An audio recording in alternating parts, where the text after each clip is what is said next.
Siamo tornati lungo questo aurifero nel quale abbiamo notato negli scorsi episodi che c'è una presenza abbondante di un minerale chiamato granato. Si presenta in dimensioni ragguardevoli, alcuni di questi cristalli sono ben formati e alquanto trasparenti. Penso che abbiamo di fronte il cosiddetto piropo.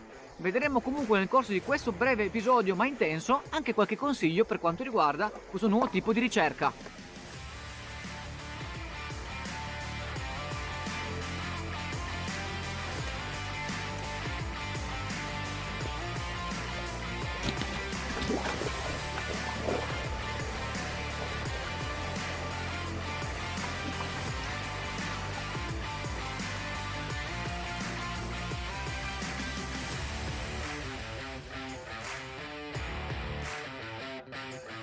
E buongiorno cercatori d'oro, benvenuti nel mio canale se siete nuovi e bentornati invece se siete miei amici a tempo. Grazie per essere tornati a vedere anche questo mio video. Qui alla mia destra ho il deposito alluvionale che ho scoperto che contiene elevate quantità di questo fantastico minerale.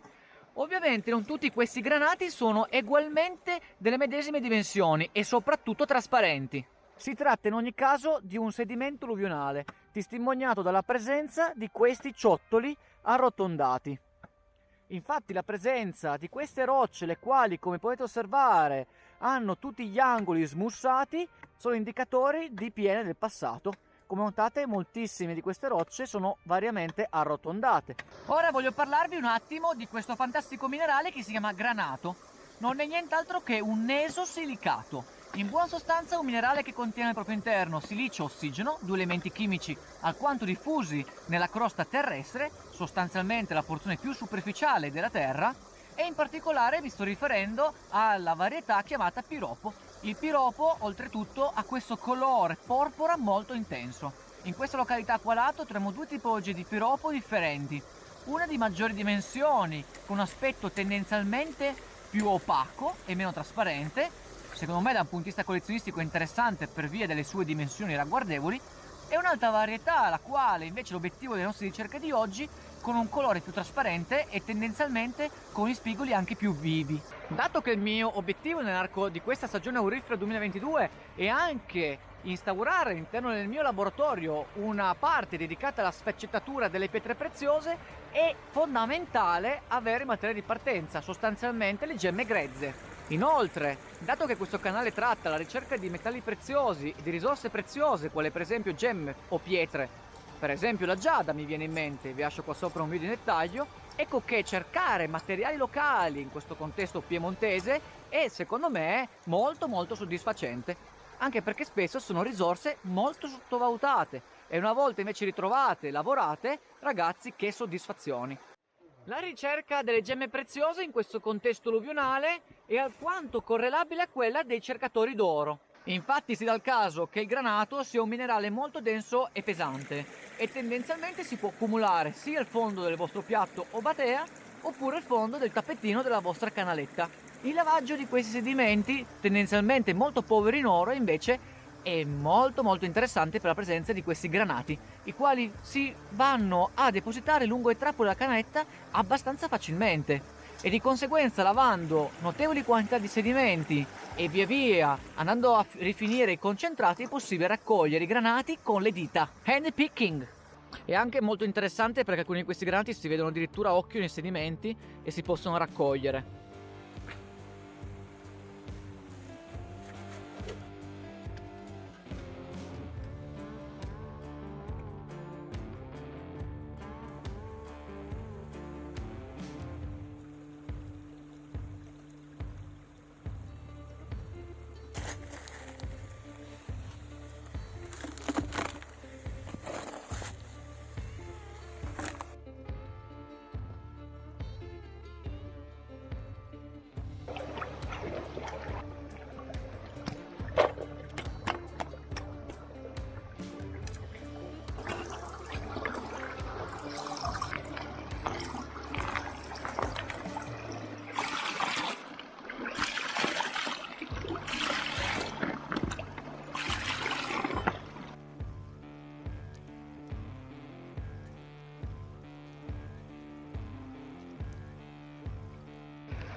siamo giunti al termine anche di questo episodio. Spero di avervi instillato anche voi una briciola di curiosità. Mi raccomando, quando andate lungo i fiumi alla ricerca di risorse, non fermatevi solo alla ricerca dell'oro.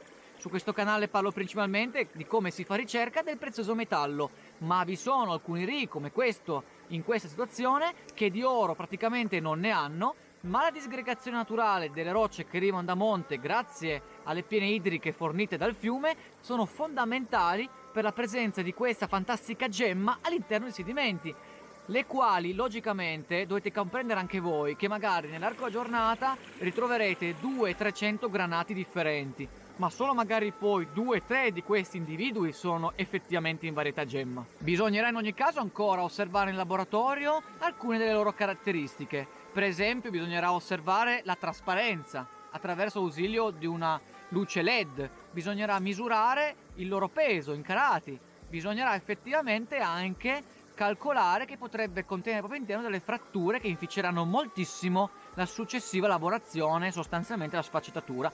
Ma tutte queste caratteristiche le vedremo man mano anche nel corso dei prossimi episodi. Mi raccomando quindi ragazzi, nel caso in cui questo video vi fosse piaciuto, di far esplodere qua sotto il tasto mi piace, in quanto è un supporto molto importante per questo mio progetto. Infatti aiuterete moltissimo a diffondere questi o altri video del mio canale all'interno di questa piattaforma che è YouTube. E inoltre, nel caso in cui aveste delle domande, dei consigli, delle perplessità, scrivetemi qua sotto nei commenti, anche solo per salutarmi. E noi ci vediamo nel prossimo video. Ciao ragazzi!